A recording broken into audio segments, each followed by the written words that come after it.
Itu yang artinya ada sebuah kebijakan-kebijakan yang pro terhadap itu. Iya.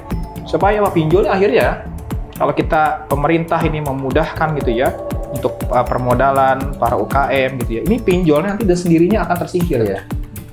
Akan tersingkir. Tapi memang dipastikan bahwa pinjaman ini adalah pinjaman untuk usaha, bukan untuk konsumtif.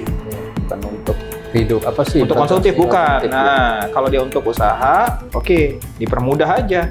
Tinggal nanti mekanismenya. Saya waktu itu pernah kepikiran, iya ya, kenapa sih ini orang akhirnya minjam, terus dia kurang berhasil gitu kan ya, dan juga si bank juga takut pinjemin, takut nggak bisa, takut gagal bayar gitu kan ya. Saya waktu itu kepikiran, kenapa enggak ini dibundling ketika bank itu memberikan pinjaman, bank juga mendampingi usahanya, di coaching, dilatih, didampingi supaya bisnisnya tumbuh. Jadi ada pendampingan usaha, nggak dilepas. Yang pertama, bank itu akhirnya bisa ngontrol uang yang dipinjamkan, dan yang kedua keuntungannya, usahanya semakin membesar, otomatis ini kan butuh penambahan modal lagi kan. Nah, itu saya kepikiran, kenapa sih nggak ngelakuin ini sih, Bang? Kecenderungan pakai gitu tuh. Begitu udah selesai ngasihin, udah lepas. Iya. Ini.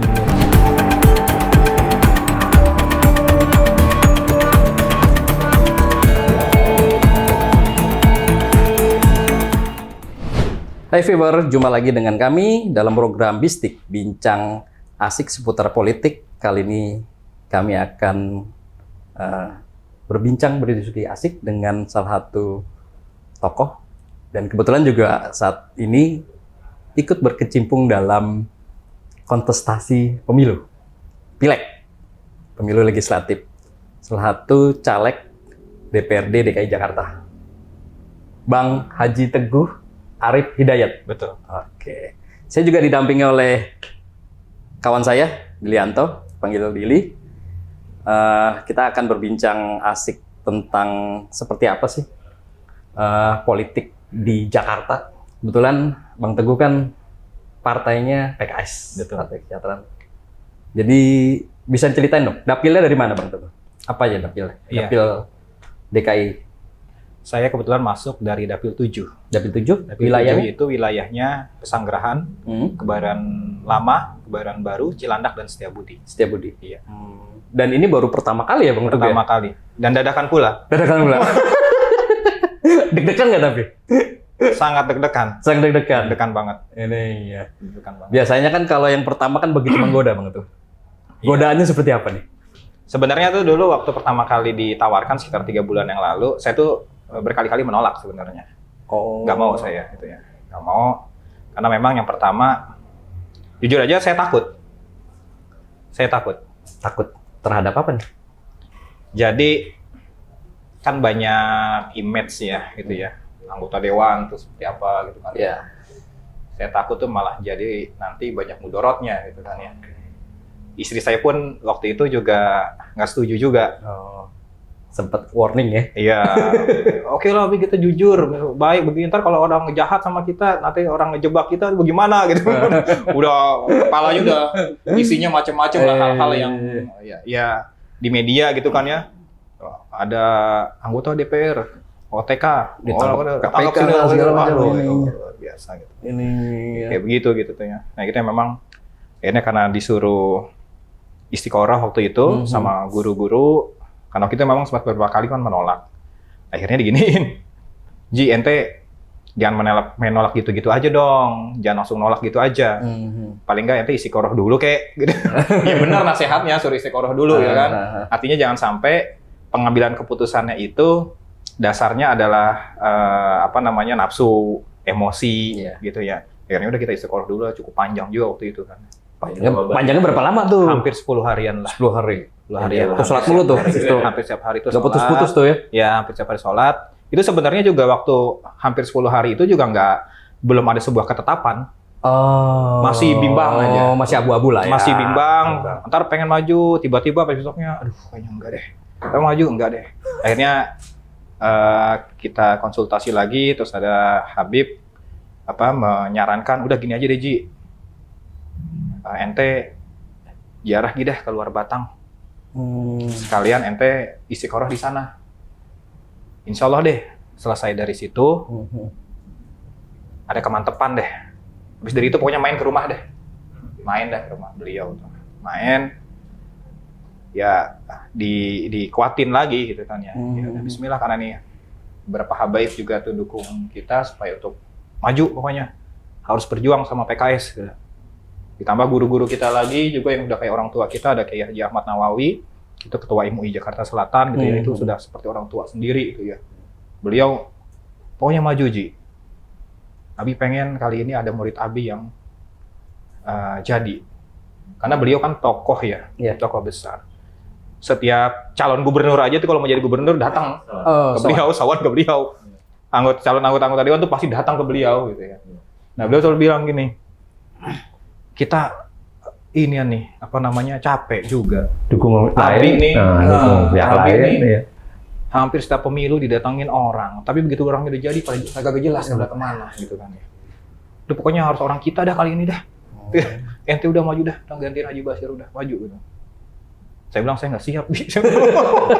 Yang pertama nih, kenapa nggak siap? Yang pertama dari sisi waktu aja. Iya. Mepet banget tuh ya. Iya. Orang sudah mulai dari setahun yang lalu kan. Iya. Sedangkan kita ini waktu itu tinggal 5 bulan lagi nih perjalanan. Iya. Ibarat kata orang main bola, 5 menit lagi mau bubaran. Dari uji waktu itu udah ketinggalan. Lalu sisi yang kedua, yang namanya orang mau nyalek, suka nggak suka, butuh amunisi besar. Yoi. Bener nggak? Saya bilang Bener. saya kagak siap. Saya nggak punya cukup amunisi untuk ini. Beliau nguatin, ente nggak usah mikiran kayak begitu. Banyak caleg modalnya tuh sampai 5 miliar, 6 miliar. Kagak jadi juga. Tapi ada caleg nih yang modalnya paling juga sedikit lah, bahkan nggak modal, tapi bisa jadi. Iya. Jadi berarti gue bukan berarti nggak modal kan? Tapi yang nggak seperti itu gitu kan, yang nggak yang sampai kita memang persiapkan, ada budget khusus, sampai ngejual ini, ngejual itu, besar miliar pinjol gitu, segala macem. Enggak, gitu. Karena beliau bilang, udah yang penting ikhtiar aja secara optimal, apa yang bisa Abi bantu, Abi bantu. Nah coba tuh guru kita udah ngomong begitu, apa yang bisa Abi bantu, Abi bantu. Coba gitu kan. Kesannya kalau misalnya kita masih aja nolak tuh, kayaknya ego banget gitu kan. Iya. Jadi, itu jawaban istiqorohnya di situ ya? Dari Ya, Abi. dikuatin ya, gitu. Oke, Semakin oke. kuat, artinya ini ulama-ulama, artinya itu meyakinkan bahwa waktu itu tambah yakinin lagi gini, saya itu kan paling nggak bisa yang namanya meminta jabatan. Iya. Bagi saya itu ini banget lah gitu ya, nggak gue banget lah gitu ya. Kecuali amanah. Gitu. Ya kecuali memang diberikan. Beliau bilang gini, ente ini bukannya ente yang meminta ngejar jabatan, ente dikasih tuh, ente diminta, udah Bismillah maju. Ya saya bilang saya diskusi sama keluarga dulu ya. Soalnya istri itu nggak setuju. Ini nggak ada istilah mahar-maharan. Di hari ke-10 tuh Bini masih Nggak ada. nggak. Spesial pun nggak ada. Nggak ada spesial pun. Istri itu nggak setuju. Meskipun 10 hari itu. Iya, istri nggak setuju. Terus. Akhirnya saya ceritain kondisinya nih, diminta sama ulama ini. Udah kita, kondisinya begini. Sekalian orang tua saya kumpul bareng, kondisinya begini, mah. Ya udah orang tua, ya udah kalau emang ini amanah dari ulama-ulama, ya udah jalanin deh. Orang tua hanya bisa doain. Istilahnya akhirnya lulu juga tuh. Ya udah Bismillah deh kalau emang ini amanah dari ulama-ulama gitu kan ya. Ya udah maju deh. Yang penting kita ikhtiar aja secara optimal. Kita pakai tapi cara yang benar tapinya. Itu kayak gitu. Gitu sih kondisinya. Itu hari keberapa tuh? Udah itu pasti lewat banget. dari 10 hari itu. Udah 10 hari itu. Udah lewat dari dalam 10 proses hari. itunya. Udah lewat dari 10 hari. Dan Bini akhirnya istri setuju. Setuju. Bini akhirnya setuju. gitu ya. Udah nggak nolak-nolak lagi ya? Enggak. Ya karena kita ceritain kondisinya kan. Kondisinya seperti itu. Dan juga dia tahu saya istiqoroh terus gitu kan. Dia tahu. Gitu. Jadi lihat dari usahanya itu ya juga lulus juga. Lumayan berat perjalanan Iya, untuk mengambil keputusan A1 lah. Untuk Memang nggak sederhana. Iya. Bagi saya ini bukan sebuah sesuatu yang untuk dijadikan coba-coba, Iya. main-main. Ada kan orangnya ya dapat syukur nggak dapat ya udahlah gitu Iya. kan ya. Kalau saya paling nggak bisa seperti itu. Ketika misalnya emang udah siap maju ya harus totalitas. Totalitas ya. Ketika misalnya nggak jadi ya udah itu memang sudah takdirnya. Yang penting jangan sampai kita nggak jadi itu karena kita nggak sungguh-sungguh. Kalau kita sungguh-sungguh lalu nggak jadi ya itu memang udah takdirnya. Siapa tahu dikasihnya jauh yang lebih baik kan. Itu aja. Selain dukungan dari ulama dan habaib, dukungan dari rekan-rekan, Oh iya. segala macam tetangga, relasi, itu sudah mendukung. Ya alhamdulillah, saya kebetulan kan memang banyak aktif di masyarakat gitu ya. Contohnya kalau di kebudayaan di Brigade Jawara Betawi juga tuh alhamdulillah solid gitu ya untuk mendukung saya. Lalu juga kalau di masyarakat, saya ini kebetulan dari tahun 2012 itu ketua RW. Oh, oke. Sampai 2023 ini. Berarti udah jadi mengenal masyarakat grassroots 13 lah ya. tahun saya jadi 13 ketua tahun RW. lah Gitu. ini, Nah, ya. itu pun saya mundur kan juga karena dicalonkan ini. Jadi saya harus fair gitu ya. Saya mundur lah. Jangan sampai nanti orang tuh beranggapan wah menggunakan fasilitas mempengaruhi orang segala macam gitu kan ya. RT itu orang saya nggak mau, udah lepas. Biar saya juga bisa fokus juga gitu. Itu seperti itu. Alhamdulillah. Bahkan ada orang yang tadinya tuh mendukung salah satu caleg lain, begitu dia tahu saya maju, langsung balik arah. Berubah. Padahal tuh jadi tim sukses inti dan sudah bawa gerbong ke sana. Begitu saya maju, dia tahu, Pak Haji, pokoknya saya ke Pak Haji. Ini gini, kalau ke gua nggak ada duitnya. Apa yang saya pahitin? Fair-fairan aja ya. Fair-fairan aja ya. Saya dapat apa di sono? Gini. Tapi saya udah mikirin. Hitung-hitungannya, selesai pemilu dia dapatlah mobil baru. Ya level-levelnya apa ya, Innova lah ya. Kalau lolos. Enggak, pokoknya lolos nggak lolos karena ini kan persuara yang masuk. Jadi konsep dia dibayarnya tuh seperti itu. Pokoknya persuara yang masuk 125.000. Pokoknya satu suara 125.000 dia dikasihnya tuh, fee-nya. Iya. Atas kerja dia lah ibaratnya. Timnya. Iya. Tim ses. Iya. Ini ngomong-ngomong, setelah ketetapannya oke nih, A1 nih, maju. Langkah pertama apa, Bang? Langkah pertama yang pasti langsung konsolidasi yang ke lingkaran satu dulu, lingkaran inti dulu ya. Teman-teman dekat, keluarga, itu dikondisikan dulu tuh. Ya, pada kaget. Nggak pernah ada cerita apa-apa, nggak pernah ada hembusan apa-apa, ujuk-ujuk. Tiba-tiba dapat berita, maju gitu kan. Kaget tuh semuanya kan. Ya nggak tahu lah, senang itu saya nggak bisa ini kaget yang pasti. Nggak nyangka kali ya? Nggak nyangka. Ini. Pada nggak nyangka. Banyak pada kaget juga. Heboh juga semuanya, teman-teman ketua RW juga pada kaget semuanya kan. Kenapa baru sekarang sih, Ji? Waduh, iya orang gua juga baru dimintanya sekarang. Karena ganti orang meninggal gitu. Karena gua nggak pernah kepikiran begini kan.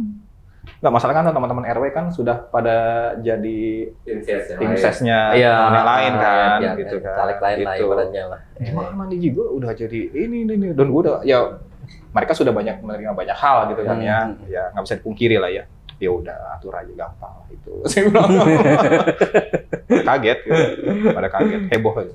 Yang pasti dukung ya mereka. Mereka gini bahasanya. Kalau secara terang-terangan mungkin nggak bisa.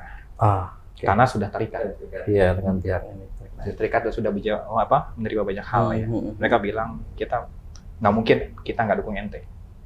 Nanti kita cari kita lah pokoknya. Ya udah atur aja lah, saya bilang. Percaya lah. Ya namanya kita berkawan sudah lama kan, perjuangan kan. Saya udah atur aja lah itulah. Bang, tadi kan Umi itu agak berat kita ketika maju. Begitu udah oke, dukungannya seperti apa? Justru sekarang yang jadi kayak polisi dia. Maksudnya polisi? Ngawasin? Ngawasin terus. Udah kemana aja, gimana? Jadi manajer dong lagi.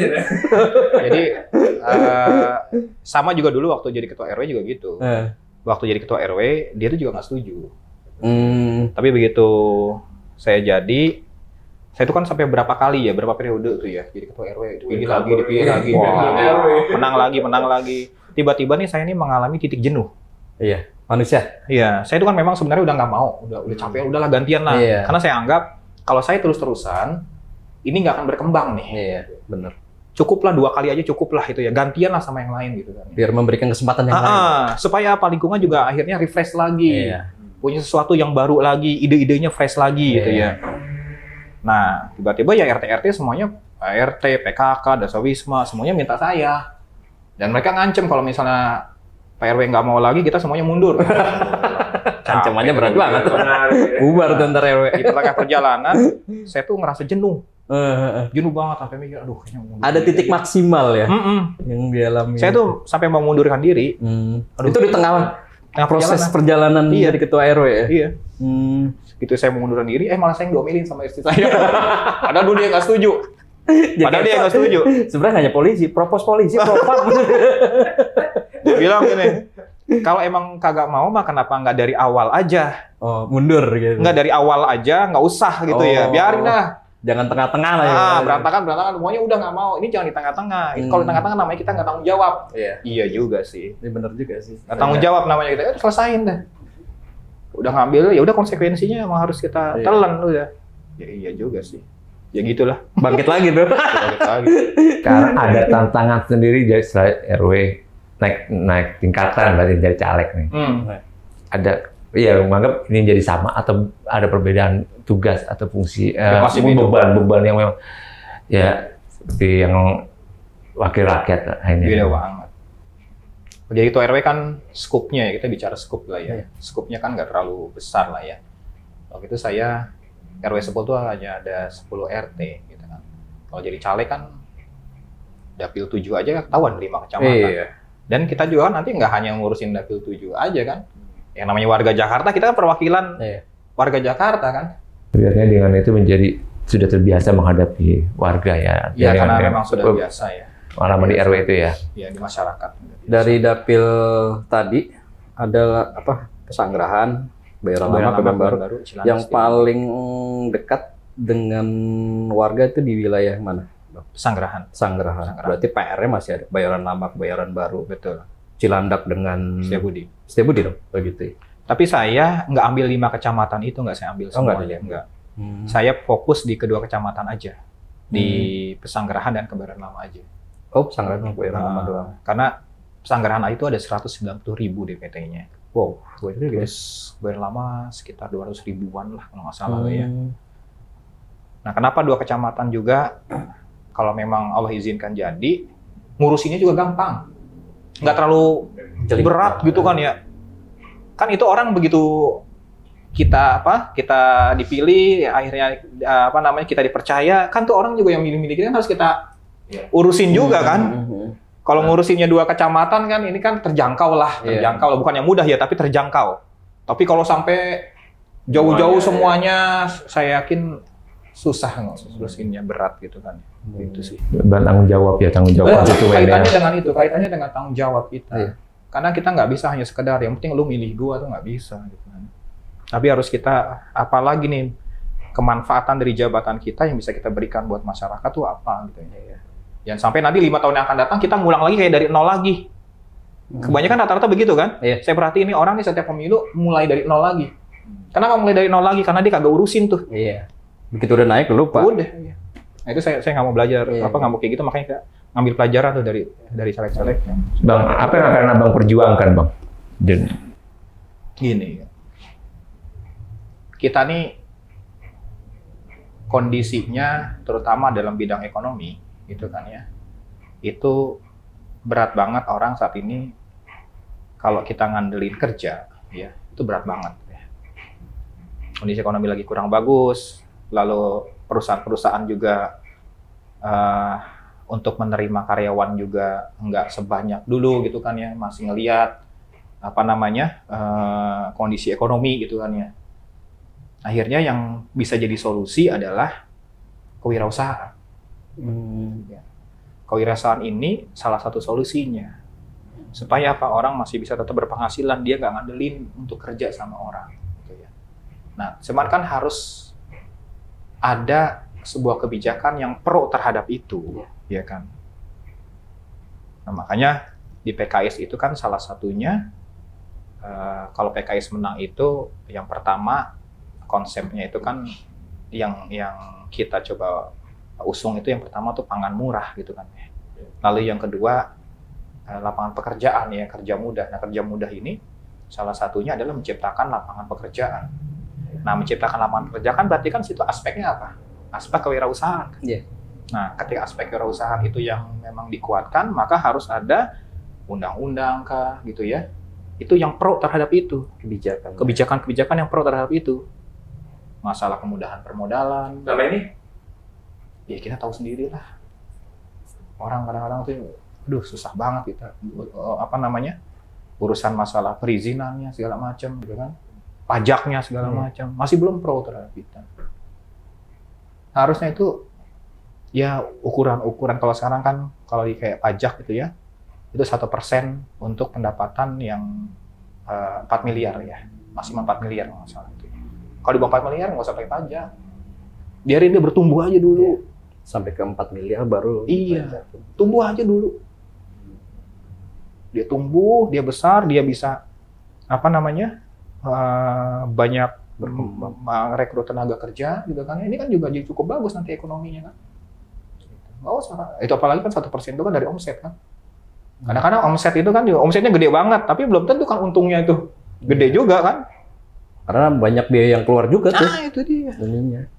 Macam-macam biasanya. Iya. Biasa ini. Pinjaman gitu kan ya, kayak KUR gitu kan. KUR kan sekarang berapa persen sih? Sekitar 2,5. oh enggak, KUR itu kan sekitar 8-6% kalau nggak salah gitu ya. Oh iya, 6% ya. Iya, 6%. Kenapa nggak bisa ditekan ke 1% gitu? Nggak berat ya ininya. Usaha rakyat kan udah jelas-jelas dan kredit usaha rakyat. Iya. Itu kan bukan UKM. Itu yang pertama. Lalu yang kedua, kalau kita cari UKM yang rapi, urusan pencatatan keuangannya, rapi banget deh manajemennya gitu ya. Susah. Pembukuannya biasanya emang tradisional sih. Tradisional semuanya. Dan akhirnya mereka nggak bisa dapat. Iya. Nah itu yang diperlunak. Diperlunak tuh. Syarat-syaratnya dipermudah. Syarat-syaratnya dipermudah. Dan tidak ribet. Nah iya. Karena kan mereka juga maunya dapat duit, kemudian modalnya juga nggak habis, melanjutkan dagangnya juga nggak kesusahan. Iya. Itu tuh, ya itu salah satunya ya. Artinya sebuah kebijakan-kebijakan yang pro terhadap itu. Iya. Akhirnya orang mudah tuh bikin usaha. Ya kalau misalnya minjem 5 juta, dia mau buka usaha jualan nasi uduk gitu kan ya. Kalau dia ngajuin KUR, ribet banget kan tuh harus syaratnya gitu kan ya. Ujung-ujungnya apa? Yang jadi alternatif? Pinjol. Iya. Karena pinjol mudah Ya banget. nggak mudah banget. Akhirnya apa? Kejirat. Iya. Itu dia. Dan sampai sekarang bang nggak selesai. Pinjol tuh masih banyak korbannya yang ini. Ya karena itu ada kebutuhan. Iya. Karena susahnya kalau misalnya kita dapetin yang benar-benar formal ya, yang artinya negara yang memfasilitasi susah banget Iya, dapatnya. misalnya minjem ke bank, ternyata banknya syaratnya agak susah, berat segala Betul, macam. betul. Akhirnya Iya, pinjol lagi di depan mata ya udah pinjol. Ini Nah, itu tuh yang artinya ada sebuah kebijakan-kebijakan yang pro terhadap itu. Iya. Supaya apa pinjolnya akhirnya kalau kita pemerintah ini memudahkan gitu ya untuk permodalan para UKM gitu ya. Ini pinjolnya nanti dan sendirinya akan tersingkir. Iya. Akan tersingkir. Tapi memang dipastikan bahwa pinjaman ini adalah pinjaman untuk usaha, bukan untuk konsumtif. Iya, bukan untuk hidup apa sih? Untuk konsumtif bukan. Konsumtif, Nah, kalau dia untuk usaha, oke, dipermudah aja. Tinggal nanti mekanismenya. Saya waktu itu pernah kepikiran, iya ya, kenapa sih ini orang akhirnya minjem, terus dia kurang berhasil gitu kan ya, dan juga si bank juga takut minjemin, takut nggak bisa, takut gagal bayar gitu kan ya. Saya waktu itu kepikiran, kenapa enggak ini dibundling? Dibundling ketika bank itu memberikan pinjaman, bank juga mendampingi usahanya. Di coaching, dilatih, didampingi, supaya bisnisnya tumbuh. Jadi ada pendampingan usaha. Nggak dilepas. Yang pertama, bank itu akhirnya bisa ngontrol uang yang dipinjamkan. Dan yang kedua, keuntungannya, usahanya semakin membesar, otomatis ini kan butuh penambahan modal lagi kan. Nah, itu saya kepikiran, kenapa sih nggak ngelakuin ini sih, Bang? Kecenderungan pakai gitu tuh. Begitu udah selesai ngasihin, udah lepas. Iya. Ininya. Itu ntar giliran nggak bayar gitu kan ya, wah main sita ini, sita itu. Iya. Galak bener gitu kan ya. Nah, kenapa nggak didampingi itu ya? Para pelaku UMKM yang dia pinjam didampingi, disupport bisnisnya supaya dia maju, ya. Kapasitas berpikirnya ditambah gitu kan ya. Dia bisa jadi kan dia nggak bisa berkembang karena kapasitasnya gitu ya, kemampuannya dia yang belum sampai gitu ya untuk dia berbisnis.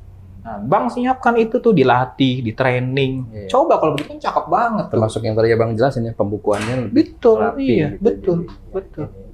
Jadi perjuangan ekonomi ya. Iya. Iya. Ya karena memang saya di situ karena S2 saya tuh di apa namanya di Prasmul yang memang sekolah bisnis jadinya kan. Gitu. Jadi ya Pasti memang yang saya kecenderungannya ke situ. S2, S1? S2. S2-nya gitu ya. Lebih ke bisnis ya. Iya, Karena memang lebih ke bisnis. PR kita ekonomi emang Ekonomi. berat juga sih ininya. Iya. Karena apa sih? Ya kan eksternalnya banyak. Mulai dari kondisi situasi global yang sampai sekarang belum selesai, Ukraina, Betul, Palestina, betul. Ukraina sama Rusia, Betul, dan ini betul. lagi Palestina ini. Ya memang kondisi makro kita nggak bisa pungkiri Iya, ya, kondisi kita karena lagi nggak bagus. Makanya saya ini sesuatu yang buat saya nih negara kita nih konyol banget gitu ya. Udah tahu kondisi ekonomi kita lagi bagus, maksain juga duitnya buat bangun IKN. Nah, itu lagi. Kenapa sih duit yang segitu banyaknya bangun yuk ini buat pembangunan ekonomi dulu deh. Udah ngomong IKN berarti udah ngomongin lulusan nasional ya. Udah Buat iya enggak. Ini pengaruhnya dengan DKI juga. Iya. Jadi gini. Jadi kan ya kita berpikir yang memang strategis gitu kan ya, yang memang di depan mata kita inilah sebuah kondisi yang sedang dihadapi bangsa gitu ya. Iya. Kondisi ekonomi lagi nggak bagus, ya. Pengangguran lagi banyak. Iya. Kenapa nggak uang itu kita berikan sebagai stimulus buat ekonomi? Salah satunya tadi kemudahan permodalan. Orang akhirnya menggeliat untuk dia bikin usaha. Ketika usaha semakin banyak orang bikin usaha, kan ekonomi kan bagus berputar kan? Iya. Bagus tuh. Tunggu dulu lah, sabar dulu lah. Jakarta masih layak banget kok. Iya. Layak banget dari sisi sejarah. Jakarta. Proklamasi itu ada di mana? Iya. Pintu gerbang kemerdekaan Indonesia itu kan proklamasi kan? Itu ada di mana? Di Jakarta gitu loh. Sedangkan Kalimantan itu punya fungsinya sendiri. Fungsinya itu kan Kalimantan itu kan sebagai balancing. Ini kan paru-paru dunia nih. Iya. Di situ memang sudah fungsinya dijadikan apa namanya paru-paru dunia sebagai lahan hijau di situ yang akan menyeimbangkan nih kota-kota misalnya Jakarta yang polusinya banyak, dunia yang Wilayah industri dengan wilayah hutan. Mau bagaimana? Ini Mau gimana lagi kita gitu kan? meskipun konsep di sana konsep ramah Smart. lingkungan. Ya gini ya, sekarang coba kita hitung lah. Oke, ramah lingkungan, penggunaan energi ramah lingkungan, tapi dilihat berapa jutaan kali ya di sana hektar yang Iya. dihajar tuh pohon kan. Dalam konsep sih biasanya benar. Tapi dalam praktek kadang-kadang itu suka berubah tuh. Yang harusnya ramah lingkungan nanti begitu berjalan, nah itu berubah tuh bisa tuh. Terjadinya limbah lah, Iya, segala macam pastinya. polusi lah. Iya. Karena kan kadang-kadang kalau di situ kotanya berkembang, industrinya juga sudah pasti berkembang. Dan polusinya juga udah pasti bakal terjadi. Kan Ininya. ada supporting area kan yang untuk mendukung wilayah itu kan. Itu Iya. kan wilayah kan nggak berdiri sendiri kan. Iya. Tetap aja butuh industri yang akan mensupport di Iya. situ kan. Mm-mm. Emang itu industri nggak pakai polusi? Gitu. Iya. Nggak mungkin dia berdiri sendiri itu. Nggak mungkin. Iya, kan di situ harus ada pembangkit, harus ada gudang, ada apa. Pokoknya yang untuk mendukung penyelenggaraan Betul. ibu kota itu. Betul. Bang, disambi bang, Oh, iya. sambil nyambi bang. Iya, iya, iya. Bang, bukan berarti ini kita bicara mundur ya Bang ya. Artinya lagi-lagi alasan utamanya juga karena kemacetan yang sudah sangat luar biasa. Itu sudah tidak bisa lagi dihindari. Ya, tadi kalau Abang bilang mungkin ini sudah jadi jargonnya PKS juga kan. Jakarta tetap ibu kota. Artinya nanti jika IKN kita nggak tahu nanti kalau memang PKS menang, 01 menang misalnya. Artinya kan IKN juga Ya. dengan sangat jelas ya Pak Anies sendiri menyatakan tidak mendukung IKN, ya kan, tidak mendukung IKN. Jadi emang alasan dasar kemacetan sendiri kalau menurut Abang, aku juga orang Betawi Bang ya. Jadi gini ya, kemacetan. Kalau Jakarta bicara kemacetan tuh klasik. Ya. Justru kalau yang jadi masalah hanya kemacetan, mindahin ibu kota gara-gara macet, itu sesuatu yang nggak logis. Uang segitu yang bangun IKN, ketika diguyur di Jakarta untuk ngelesain kemacetan, itu kan seberapa persennya? Kan kayak gitu. Apalagi alasannya? Penurunan. Misalnya gitu ya. Penurunan permukaan gitu ya. Iya. Ya kita tinggal berhitung aja berapa lama ini. Dan apa solusi sementaranya dulu lah, misal seperti itu. Apa gitu. Dibandingkan harus itu ngelontorin sekian triliun untuk bangun IKN. Kan kayak gitu. Masih banyak alternatif, cara-cara lain. Pembangunan sarana transportasi yang terintegrasi yang harus masif. Bukan hanya sekedar masif, tapi juga ramah ekonomi. Iya. Ramah ekonomi itu penting. Kan lebih baik itu. Akhirnya alasan itu terbantahkan lah ya. Ya, dengan nggak kuat. Nggak kuat ya. Kalau saya malah jadinya curiga sebenarnya. Curiganya ini kompensasi terhadap reklamasi. Oh. Yang di balik layar kita nggak tahu ya. Kita nggak tahu lah gitu ya. Kenapa? Karena reklamasi gagal kan. Iya. Itu kan orang udah pada bayar kan. 9 naga dong. Nggak tahu lah. Ya kan asal kompensasi. Di sana lah. Iya. Emang waktu apa sih reklamasi itu kuat banget untuk bisa apa sih meluaskan bisnisnya. Para taipan-taipan lah ininya lah. Ini. Tapi emang ibu kota baru itu sebenarnya kayak yang tadi bilang Billy macet, banjir. Jakarta tuh udah setiap tahun tuh problematika yang selalu dialami kota besar lah. Sebenarnya nggak hanya Jakarta doang, di wilayah lain juga seperti itu. Karena Jakarta adalah ibu kota. Jadi ya banjir, macet, segala macam, termasuk turunnya permukaan tanah di Jakarta, khususnya Jakarta Utara segala macam. Itu zamannya Gubernur Setiaoso juga sudah ada pikiran itu. Bahkan larinya ke Bojong kalau nggak salah dulu waktu itu. Nggak jauh-jauh lah ibaratnya lah. Kalau mau bikin ibu kota ya udah di Bojong aja, itu situ kan ininya.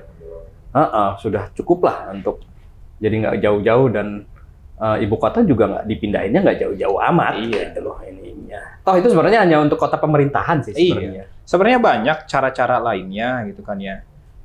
Daerah-daerah penyangga kita juga kan masih cukup banyak. Benar. Masih area-area kosong itu masih banyak banget gitu kan ya. Daerah-daerah ke barat lah, semakin ke barat sana ya. Daerah kalau kita masuk daerah apa namanya kayak Rumpin kayak itu masih banyak kosong banget kan ya. Belum terjamah sama bahkan dia bilang bisa jadi sampai sekarang kan kadang-kadang belum masuk listrik. Iya. Karena udah saking ke pelosoknya. Betul. Kalau kita ke dalam tuh listrik belum masuk kadang-kadang. Padahal itu nggak jauh dari Jakarta. Iya. Karena kita bangun wilayah penyangganya dikuatin dulu, lalu apa namanya transportasinya juga yang ramah ekonomi transportasi yang ramah ekonomi juga ya diperbagus ya, diintegrasikan semuanya gitu. Sebenarnya itu jadi solusi. Iya. Nggak perlu pindah gitu, nggak perlu pindah. Masih sangat layak kok. Jadi kalau di PKS sebenarnya bukan hanya sekedar jargon, bukan jargon sebenarnya. Tapi ini sebuah sesuatu yang apa ya sangat logis gitu ya untuk dipertahankan bahwa Jakarta harus tetap menjadi ibu kota gitu ya. Urgensinya belum dapat. Daripada tuh uang lari ke sana segitu banyaknya ya mendingan beresin aja yang ada dulu. Iya. Itu lebih manfaat kalau saya bilang. Terakhir nih Bang, pertanyaan Bang. Dan sekarang kita lagi mencoba di legislatif itu RUU DKJ. Oh iya. Pendapat Bang Teguh? Kalau kita sudah sangat tegas sekali kita menolak. PKS menolak. Semua dari isinya kita menolak. Apalagi yang di dalam itu ada sebuah kekonyolan yang luar biasa sebagai bentuk kemunduran demokrasi. Harusnya semakin ke sini, kualitas demokrasi kita itu harusnya semakin bagus. Semakin meningkat kualitasnya. Tapi dengan adanya RUU DKJ ini, yang mana posisi gubernur DKI itu dipilih oleh presiden, ini sebuah kemunduran demokrasi. Dan bahkan ini sebuah diskriminasi. Hak-hak politik. Diskriminasi. Bahkan ini sebuah penjajahan bagi saya. Penjajahan terhadap hak-hak politik warga Jakarta. Warga Jakarta punya hak untuk memilih pimpinannya, untuk menentukan pimpinannya.